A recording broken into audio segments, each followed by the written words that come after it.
Hello friends, I am Akhilesh sir, Gitanjali classes from Patna. आज हम लोग नया टॉपिक पढ़ेंगे जिसका नाम है रिमूव टू। तो चलिए देखते हैं। बहुत ही कम समय में हम लोग रिमूव टू को समाप्त करने की कोशिश करेंगे। तो आप मेरे साथ साथ बने रहिएगा और समझिएगा। अगर कोई दिक्कत होगा तो कमेंट बॉक्स में बताइएगा, उसका सलूशन हम आप मिलकर करिएगा। चलिए देखते हैं।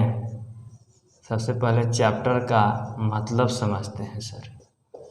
रिमूव टू, अच्छा रिमूव टू टॉपिक इंग्लिश में बना के। सबसे पहला सवाल, अगर आपसे कोई पूछ दे कि रिमूव टू का ज़रूरत क्यों पड़ा, तो आप बताइएगा कि किसी भी सेंटेंस से टू को हटाने की प्रक्रिया को क्या कहते हैं मेरे दोस्त?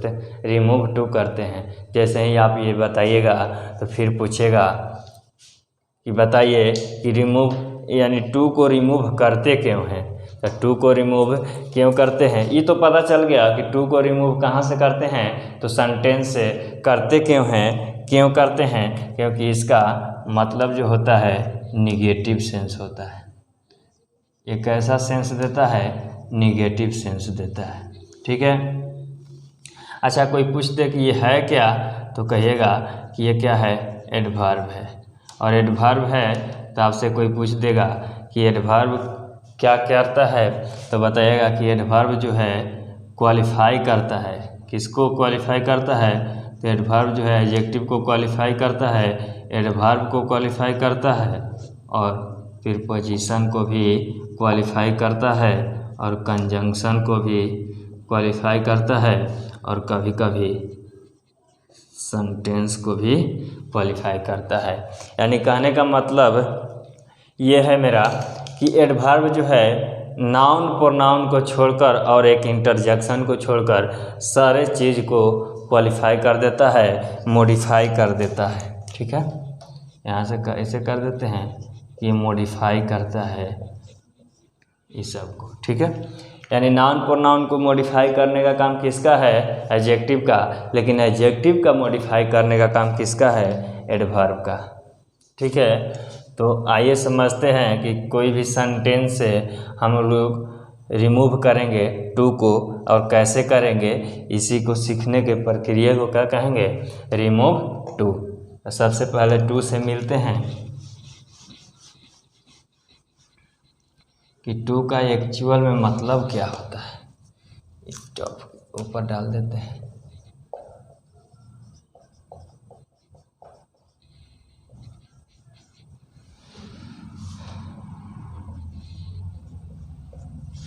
चलिए,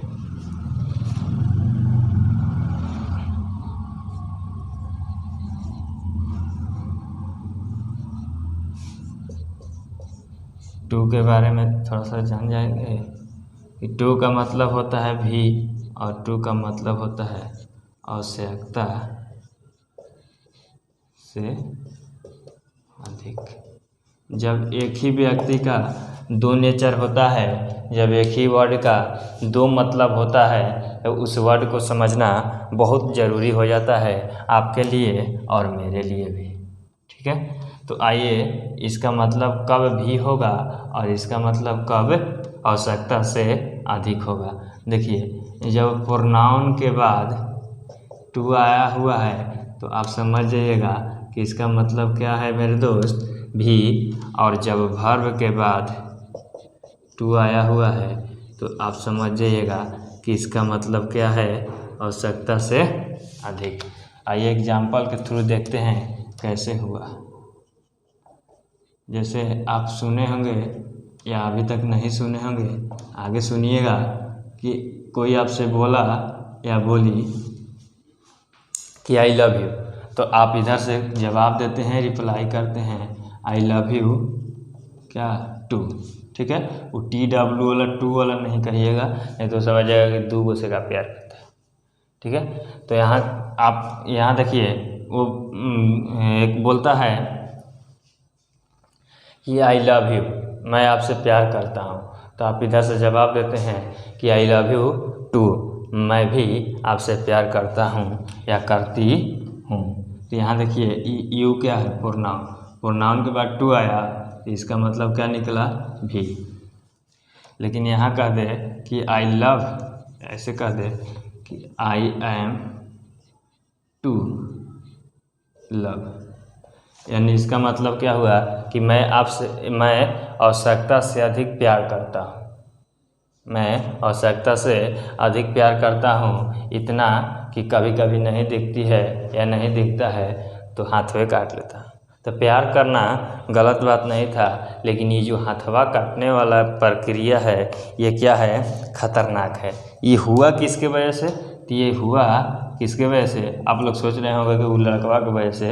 वो अलग बात है कि लड़का खतरनाक है, लेकिन इस सेंटेंस में टू खतरनाक है। ये टू के वजह से क्या हो रहा है कि नहीं मिलने के बाद वो हाथ हुथ काटना स्टार्ट करता है या करती है, ठीक है। तो क्यों ना इस टू को हटाने का एक विधि बनाया जाए, ताकि वो लड़का भी बच जाए और कंसेप्ट भी बच जाए और एक नया टॉपिक का निर्माण भी हो जाए, जिसको हम एक नाम से जानते हैं, it is known as remove too. यानी कोई भी सेंटेंस से टू के हटाने की प्रक्रिया को क्या कहते हैं, रिमूव टू कहते हैं, ठीक है। दूसरा पॉइंट क्या होगा कि ये जो रिमूव टू है इसका परिभाषा क्या होगा, तो परिभाषा के बात करें तो परिभाषा हो जाएगा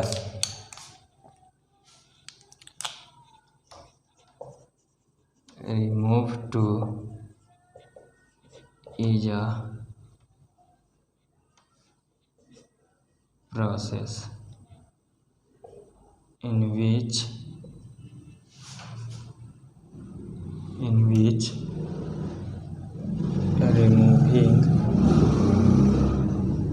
of टू, यानी रिमूव टू एक अपने आप में प्रोसेस है जिसमें से रिमूविंग करते हैं, हटाते हैं किसको, टू को, कहाँ से, इन आ सेंटेंस, फ्रॉम अ सेंटेंस, एक सेंटेंस से, उसी को क्या कहते हैं, रिमूव टू। एग्जाम्पल के लिए कह देते हैं कि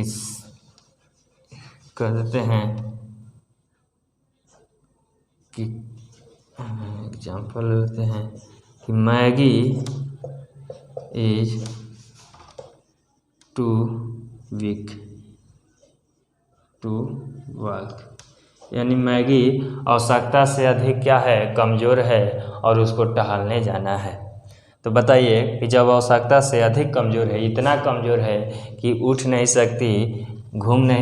सकती, तो टहलने का तो बात बहुत ज़्यादा हो गया। यानी टहलना बहुत आसान चीज़ है, लेकिन दिक्कत क्या है, कंडीशन क्या है कि मैगी जो है आवश्यकता से अधिक कमज़ोर हो गई है। यानी पगली 2-4 महीने से बुखारे खिला रही होगी, CBSE वाली होगी सब। देखो मैगी जो है तो इसको कैसे बनाएंगे कि मैगी इज सो वीक। अब इसी CBSE वाले को बिहार बोर्ड में बदल देते हैं कि मैगी इज सो वीक। इस मैगी को इतना कमज़ोर नहीं करते हैं जितना कि वो टहल नहीं सकती है। यानी कह देंगे कि Maggie is so weak, Maggi इतना कमज़ोर है डैट, सो के साथ क्या लगता है, डैट, अभी पढ़ाएंगे रूल में। तो अब बताइए कि यहाँ मैगी लिखें, नहीं, मैगी के लिए क्या आ जाएगा, सी। कहेंगे कि Maggie is so weak, Maggi इतना कमज़ोर है कि वो क्या नहीं कर सकती, कांट वीक, वह टहल नहीं सकती। मैगी कमज़ोर है तो मैगी नहीं टहल सकती। अगर यहाँ पर राजू कमज़ोर होता तो ही कांट वॉक, राजू नहीं टहल सकता।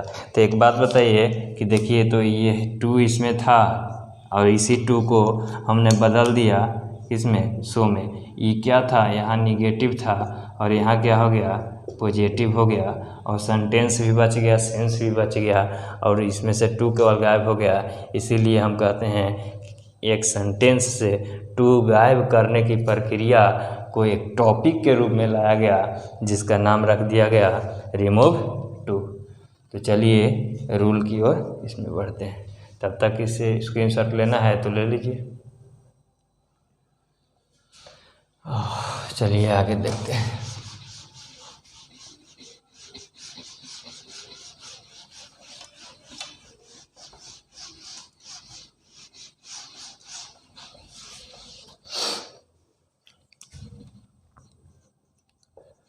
0.1।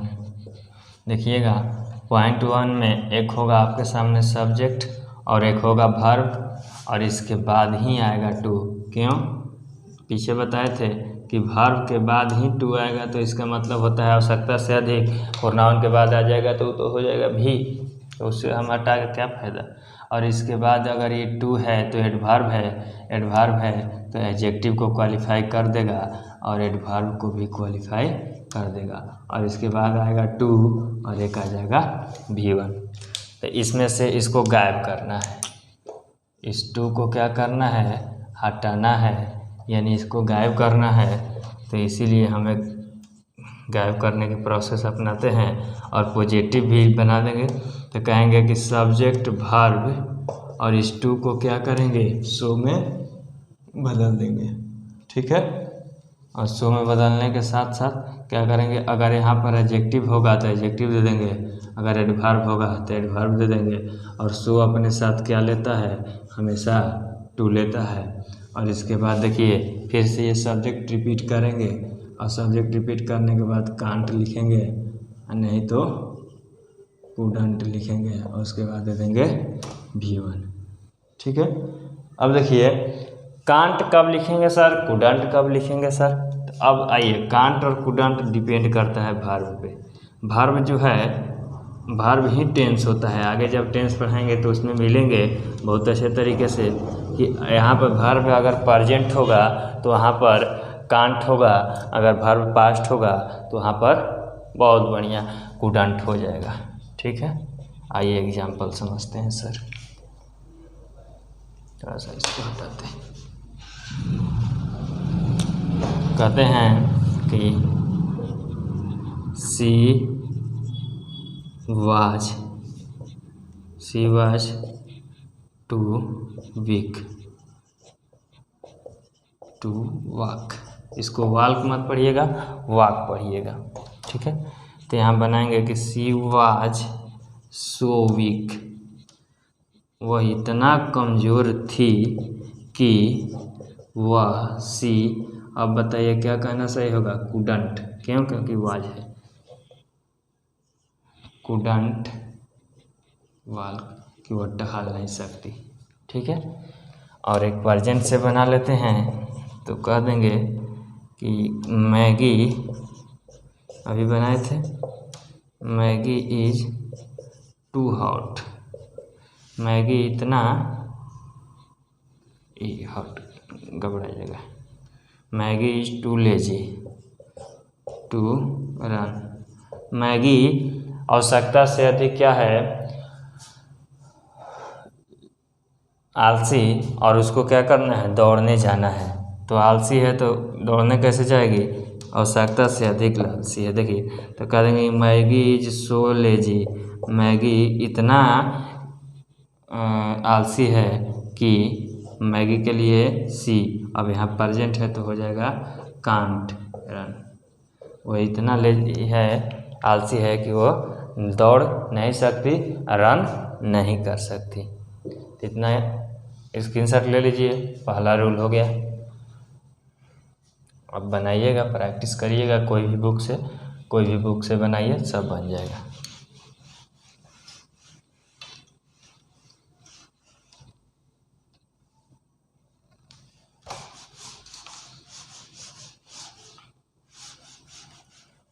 आइए अगले रूल की तरफ बढ़ते हैं। यहाँ पे फिर से सब्जेक्ट होगा, वर्ब होगा और टू होगा और एक हो जाएगा एडजेक्टिव या हो जाएगा एडवर्ब और इसके बाद हो जाएगा फुल स्टॉप। तो आप क्या करिएगा, तो देखिए कुछ नहीं करना है, बस बने रहिए मेरे साथ। सब्जेक्ट दे दिएगा, वर्ब वहीं, और यहाँ पर या एडवर्ब रहे या एडजेक्टिव कुछ भी रहे, उस सबको कर देना है कंपैरेटिव डिग्री। क्या कर देना है, कंपैरेटिव डिग्री। और कंपैरेटिव डिग्री अपने बाद क्या लेता है, देन, और इसके बाद दो चीज़ आप करिएगा टेंस के अकॉर्डिंग, दो चीज़ कर सकते हैं। इसके बाद कहिएगा इट इज प्रॉपर, कब, जब घटना प्रेजेंट की हो तो कह दीजिएगा इट इज प्रॉपर, लेकिन जब घटना पास्ट की हो तो कहना होगा इट वाज प्रॉपर। ठीक है, अगर पास्ट होगा तो इट वाज प्रॉपर, अगर प्रेजेंट होगा तो इट इज प्रॉपर कर दीजिएगा। जैसे देखिए यहाँ पर लिख दिए कि सी इज टू गुड, तो कह देंगे कि सी इज गुड का कंपैरेटिव क्या होता है, better than it is proper. देखिए ऊपर वाला जो सेंटेंस है सी इज टू गुड, वो इतना अच्छा है, इतना अच्छा है कि अपने पत्नी को भी बहन मानता है, तो ये गलत बात हो जाएगी। पत्नी को पत्नी मानिए, इतना अच्छा ही अच्छा बात नहीं है। अब कहता है कि वो इतना अच्छा है, इतना अच्छा है कि जितना नहीं होना चाहिए, लेकिन ये नीचे वाला है ये भी अच्छा है लेकिन इट इज प्रॉपर, जितना होना चाहिए, तो ये सही बात है। ऊपर वाला क्या है, गलत बात है। कोई दिखावा करते हैं अच्छा होने का, लेकिन होते खतरनाक है। ठीक है, एक और बना देते हैं, कहते हैं कि आई एम टू बिजी। अब कह दिए कि आई एम टू बिजी, मैं आवश्यकता से अधिक क्या हूँ, बिजी हूँ, इतना बिजी हूँ कि खाने का भी टाइम नहीं है मेरे पास। तो एक बात बताइए कि अगर 2-4 दिन नहीं खाइएगा तो लुढ़किए न जाइएगा, तो फिर बर्बादे हो जाएगा। तो बिजी होने का क्या फ़ायदा। ठीक है, तो इसको कैसे बनाएंगे, तो कहेंगे कि आई एम बिजियर नहीं करिएगा, I am more busy, I am more busy than it is proper. मैं उतना बिजी हूँ जितना होना चाहिए, आवश्यकता से अधिक बिजी नहीं हूँ। ठीक है, पॉइंट 2 भी हो गया। चलिए